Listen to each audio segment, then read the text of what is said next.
recorded this podcast following a virtual discussion group on the topic of innovation in the boardroom.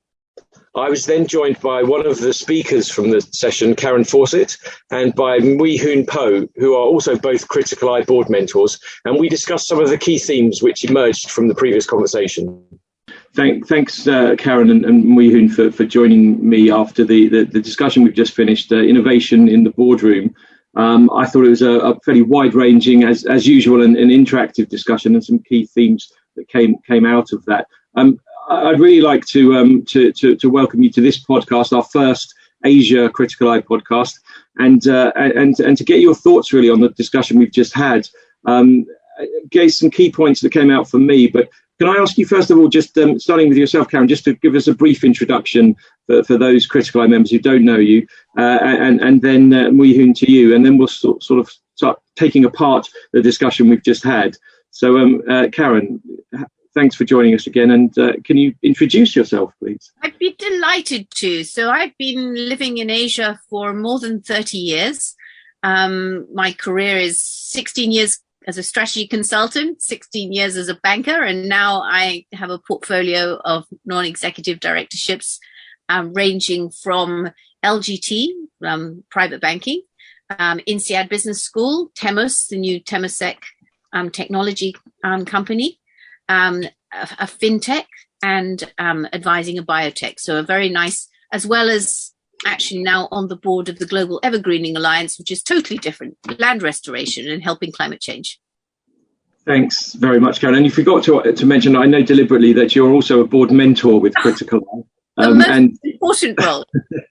as is our fellow guest here, Hoon, who's been instrumental in setting up the Singapore Institute of Directors partnership, which we've had with you for the past 2 years, I think now.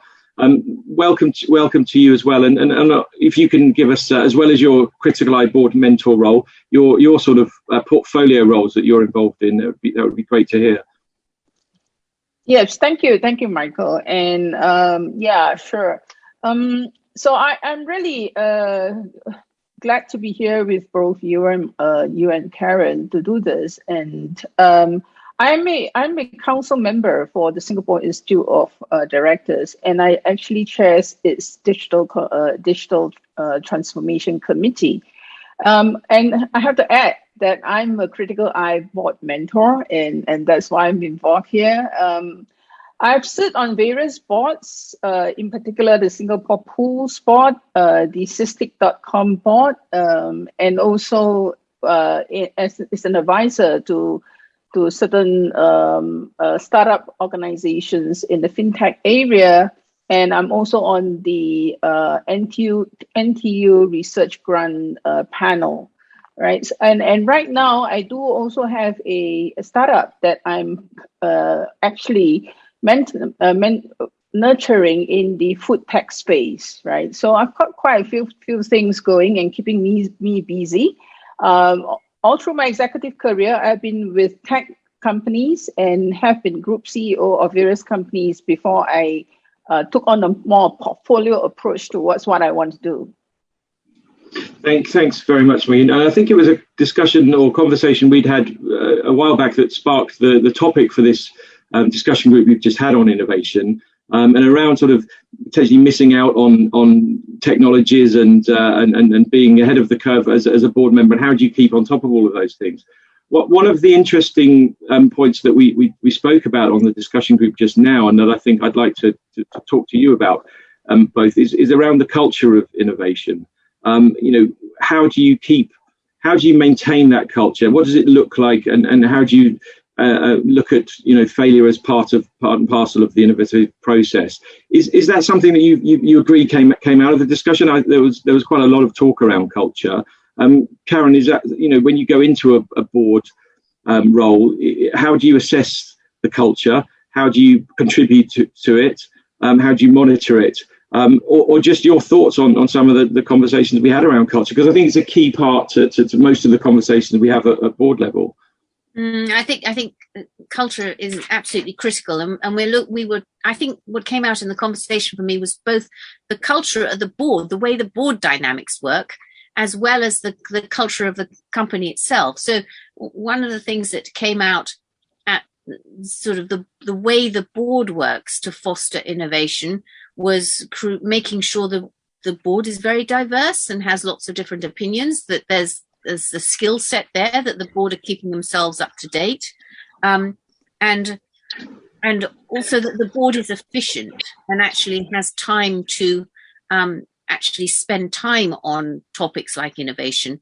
But the culture of the company resonated very strongly, that you have to have a culture which will, to some extent, be willing to accept. I think accepting failure is the wrong word. It's learn from mistakes and be able to move on, and have a framework for managing innovation so that you can afford it, and you can build on things quickly, whether that's across businesses or different ways of doing things. But the culture is really critical. Yeah, when you mentioned during the discussion, I agree with you, Karen. The failure isn't probably not the right word to use, but a learning culture is essential. But it's not always as acceptable in Singapore, in Hong Kong, where I am, in other parts of Asia, as it may be in say the UK and Europe. Is that something that you find is developing, is growing, the ability to say, well, we tried this, it didn't work, but or do you find that quite challenging on the boards you sit in?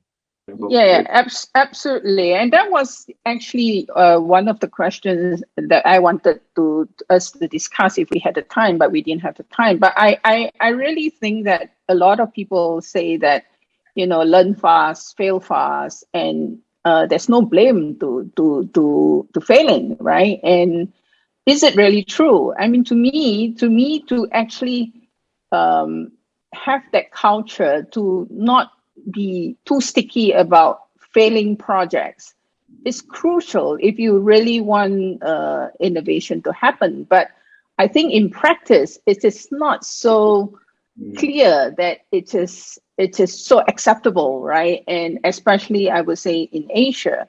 So that's the first point, right? And the second point, I guess I was trying to make on the call, was that actually innovations come from a series of sparks that are generated by robust debates between board and management.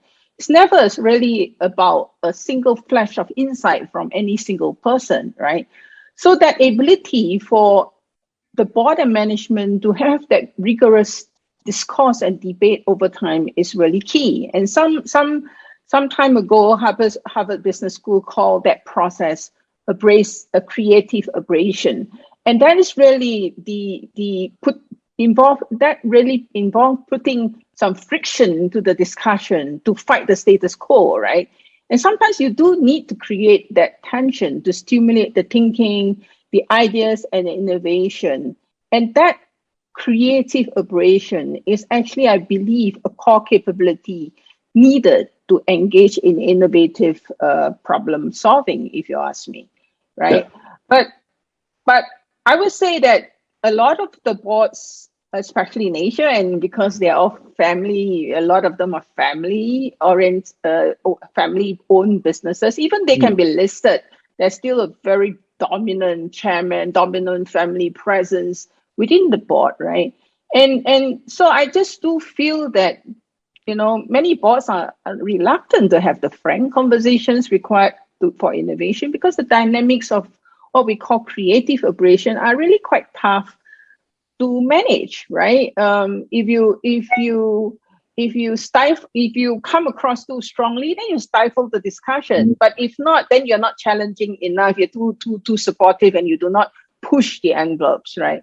And the default from many board members tend to be to avoid conflict and become a bit, I think, too polite, right? So you don't want to be the person who's like, challenging and rubbing, perhaps pushing the wrong buttons and making people feel uncomfortable, right? And facilitating that discussion, that what we call creative abrasion, is probably a delicate dance, right? And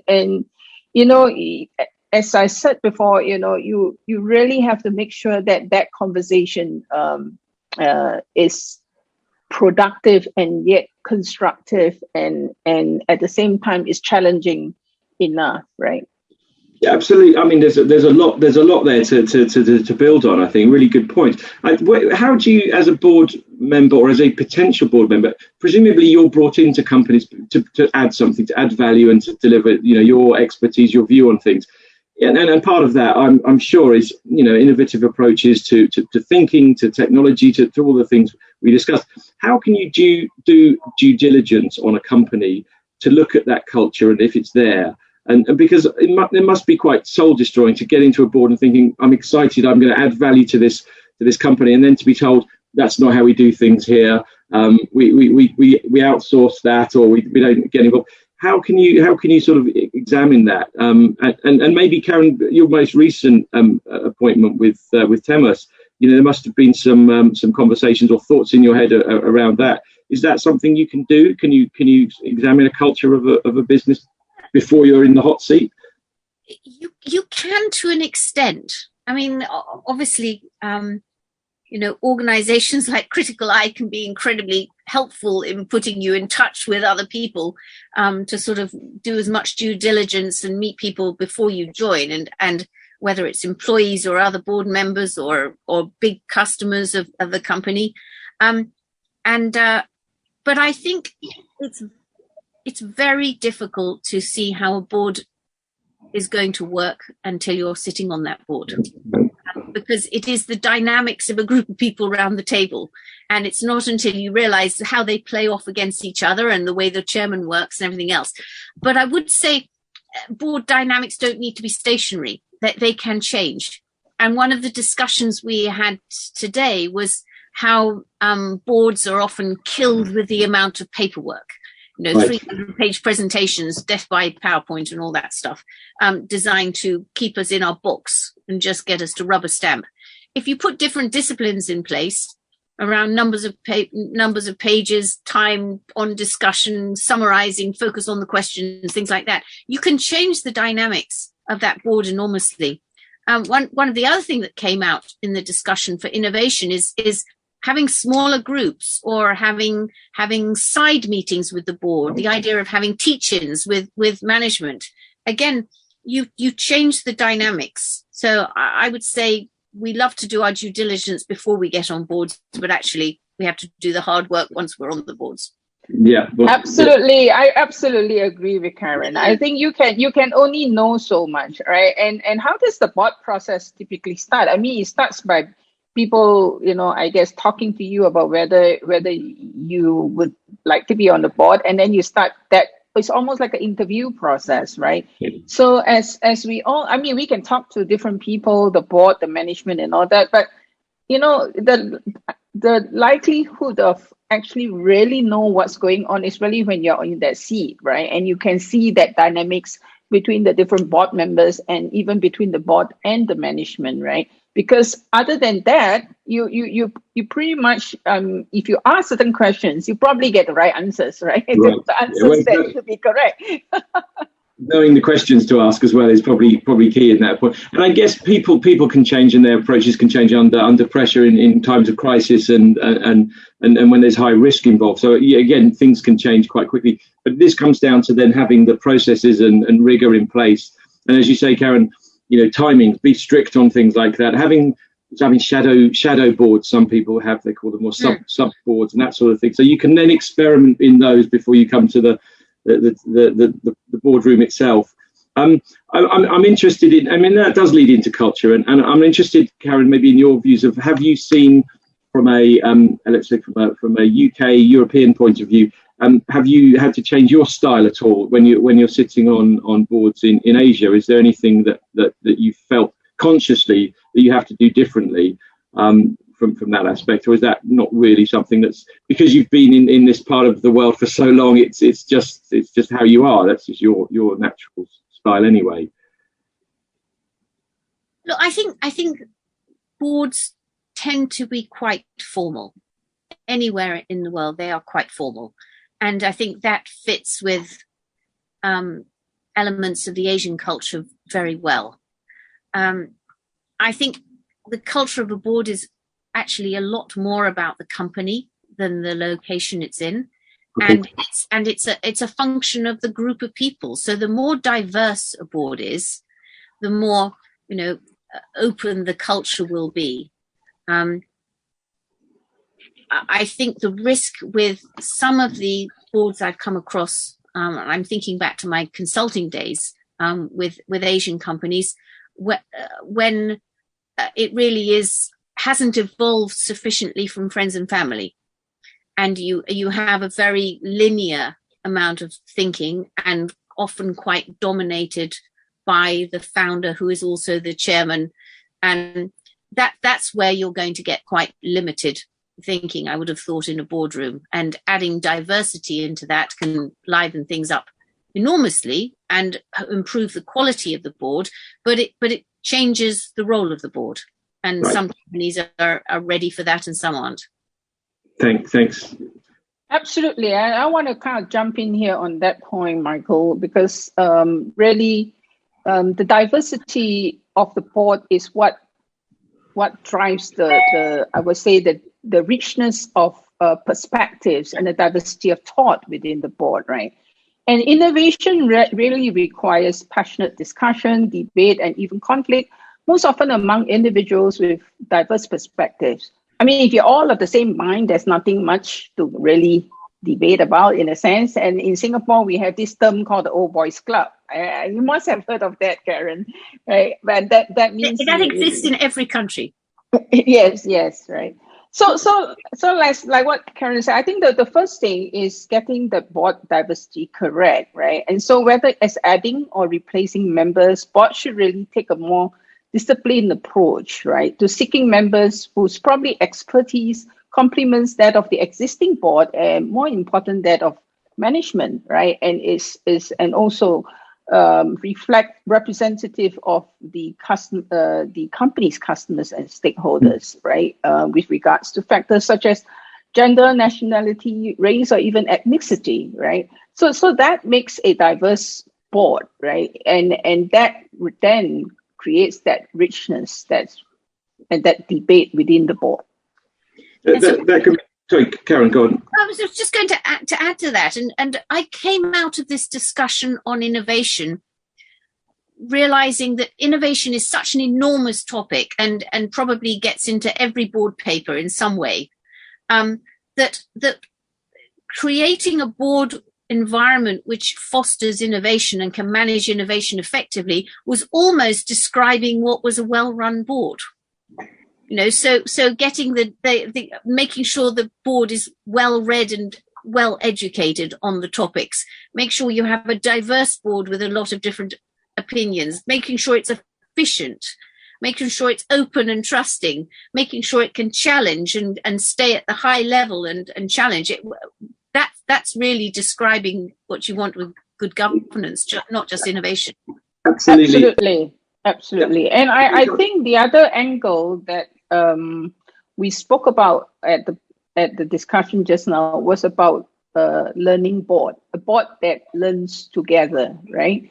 And when we talk about the diversity of individuals, but for that's great. But in order to collaborate effectively, they really need this to learn together and have shared experiences and knowledge in order to serve as a foundation for their interactions and decision making, right? So the board really needs to, I would say, learn together, develop that what we call contextual intelligence of the board, cultivating in particular a shared set of assumptions about where their industry and markets are going to go, right? And so that they are prepared to make the right risk-reward judgment calls together with management. I mean, so that learning, that bringing in together, that understanding of where the whole company, the industry, and even externally, where that whole thing is going is really important as a board to be learning together. I think some excellent point, and you're coming up with some really great terms, which I'm scribbling down, contextual intelligence, and I think that's great, and it really get to the heart of what we're talking about in some of these discussions. And Karen, you're right. I mean, without going into too much detail, the conversation could have been around risk management, or it could have been around sustainable businesses or ESG reporting, because ultimately we're coming back to the same point of a board needs to have this diversity of thought and experience, which means you can challenge one another and you can create this robust environment which will help the business to continue and to support the management teams. And the topic, of course, is relevant, and you have to have, you know, some experience and knowledge of the technicalities, but ultimately you're talking about bigger picture issues. And that one of the questions I was going to ask is, you know, the role of the board and what can the board bring to innovation. And you've covered off some of the key points just there, Karen. You know, it's how you conduct that dialogue, some of those tough conversations you have. It might be, actually, I'm not adding value to this board anymore. I think I should step down. Or having those conversations with your people who've become friends, maybe, and it can be quite challenging and tough conversations. So I think all of these events we've been running with the Singapore Institute of Directors have brought in these key themes that come out around, you know, what do you do as a board director? How do you add value? Where do you add value? Why are you on the board? And I guess questions you ask yourself. So one of the areas I found fascinating is the disciplines that the board process can put in to unearth innovation. So we talked a little about making sure that examples of innovation come to the boardroom, because often innovation is happening every day and is not visible. So bring it to the boardroom, celebrate it, and understand what value it's adding. Put a framework around how you're measuring the projects and ensuring that spend is being put in the right place. I mean, we just heard about companies that would love to do innovation but don't have enough money. How do you make sure there's money in the budget allocated specifically to innovation? We also heard about structures that could be innovation hubs, which are separate from the day-to-day business, to provide a safe environment. These are all techniques that the board can think about, frameworks to make sure that innovation is on the agenda. The other element was the looking at competition, looking at the process of looking at the competitive landscape, looking at other industries which may be relevant. That will force the discussion on innovation. So I think there were specific things that we could do. Absolutely, yeah, and partnerships as well. The partnership models are always to be explored. I'm conscious, as always, we don't have enough time to continue these fascinating and in-depth conversations. But it was really, really great to have you both staying on after the discussion and taking time out to discuss with me for our first Criticaleye Asia podcast. So thank you both again. Happy to have these conversations and to continue having them within the community. And good luck with your return to Singapore, Karen, and I very much hope to see you in Singapore sooner rather than later. And both of you, thanks very much, and take care. Look forward to the next chat. Yes, take care.